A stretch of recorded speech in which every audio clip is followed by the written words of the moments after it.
प्यारे दोस्तों, कैसे हो आप सभी? मैं उम्मीद करती हूँ कि आप बहुत अच्छे होंगे। आज फिर मैं आपके लिए एक नई वीडियो लेकर के आई हूँ। तो आज हम एक पोएम के माध्यम से पक्षी की दुनिया कैसी है, ये आपको बताएंगे। वो किस तरह से सोचती है, समझती है, पूरी दुनिया के बारे में वो कैसे विचार रखती है। यह कविता एक नन्ही सी चिड़िया के बच्चे की कोमल भावनाओं और उसके सोचने समझने की प्रक्रिया को सुंदर ढंग से प्रस्तुत करती है। Dear students, look at the birds and its nest. Dear students, what have you seen? Video में क्या देखा कि पक्षी कैसे उड़ रहे हैं, कैसे उनकी मासूम सोच, उनकी सीमित दुनिया और उनकी संतुष्टि को दर्शाया गया। वे अपने छोटे से घोंसले को ही अपना संसार मानते हैं, जो उन्होंने मेहनत से बनाया है।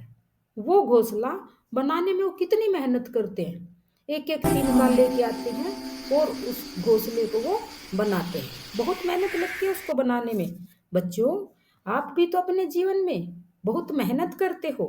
जैसे देर रात तक पढ़ते हो, अपने माता पिता दादा दादी की हेल्प करते हो, और साइकिल सीखने की मेहनत तो कुछ अलग ही होती है। साइकिल सीखने में तो आपको बहुत समय लगता है, बहुत मेहनत करनी पड़ती है। बच्चों, आपकी तरह पक्षी भी अपने जीवन में बहुत मेहनत करते हैं। एक एक तिनका लेकर के अपना घोंसला बनाते हैं और दाना चुग कर लाते हैं और अपने बच्चों को खिलाते हैं। वो भी आपकी तरह सोचते हैं। उसी की सोच समझ को लेकर के मैं आपके लिए एक छोटी सी पोइम लेकर आई हूँ। पोइम है क्लास 6 इंग्लिश बुक पूर्वी की। पोइम का टाइटल है, पोइम का शीर्षक है व्हाट अ बर्ड थॉट। पक्षी क्या सोचते हैं। बच्चों, यह कविता एक नन्ही सी चिड़िया के बच्चे की कोमल भावनाओं और उसके सोचने समझने की प्रक्रिया को सुंदर ढंग से प्रस्तुत करती है। कविता की शुरुआत में चिड़िया अपने छोटे से घोंसले में रहती है और उसी को अपना संसार मानती है। उसे अपना घर बहुत प्यारा लगता है। वह सोचती है कि उसका घर गोल है, हल्के रंगों से भरा हुआ है और नीली सीप जैसा सुंदर है। इस छोटे से घोंसले में वह पूरी तरह से संतुष्ट है। उसे अपने साथ किसी और की आवश्यकता महसूस नहीं होती। नन्ही सी चिड़िया को लगता है कि पूरी दुनिया तिनकों से बनी है और जो कुछ भी है वह सब उसकी माँ ने बनाया है। माँ ही उसके लिए सुरक्षा, स्नेह और पूरे संसार का प्रतीक है।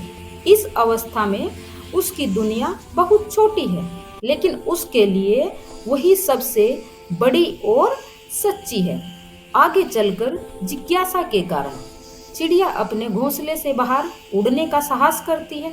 बाहर निकलकर वह नई चीजें देखती है और समझने लगती है दुनिया उससे कहीं बड़ी है जितना वह पहले सोचती थी। उसे लगता है कि दुनिया हरी हरी पत्तियों से बनी है जो पेड़ों पर लहराती है। तब उसे एहसास होता है कि अपने घोंसले और संसार के बारे में जो विचार उसने पहले बनाए थे वो अधूरे थे, गलत थे। अब कविता के अंतिम भाग में चिड़िया बड़ी हो गई है, अधिक साहसी और मेहनती भी हो गई है। वह बहुत दूर तक उड़कर जाती है। उसके भीतर सीखने और जानने की इच्छा और भी प्रबल हो जाती है।